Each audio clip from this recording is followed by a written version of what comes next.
Well, it's been a weather pattern that is more suited to May as opposed to the end of February and the beginning of March. Thanks for clicking on to the Wednesday edition of Vogan's US Outlook, the first edition of the video for spring 2017. So the baton has been handed over from winter to spring, and certainly it is feeling very spring-like indeed across the eastern half of the country. Temperatures a good 10, 20, 30, even 35 above normal all the way up in the New England, and certainly nothing new here. It's been a very warm February, that's for sure. Colder across the western half of the country, 10, 15 below normal here.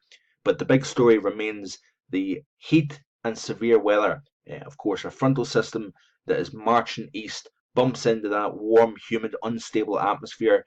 You generate severe weather, and that has been the case from Texas to deep south all the way up into New England here. So certainly it has been a very weird end to winter, beginning of spring, that's for sure. But the chilly air over the western half of the country isn't necessarily what moves east. It's actually building cold over southern Canada that is going to drop into the northeastern half of the country for this upcoming weekend. So we wipe out this ridiculous warmth. Chilly air remains over the western half of the country. But as you can see here, this is off the GFS 2-meter temperature anomalies. You see the cold air starting to drop into the south central prairies of Canada.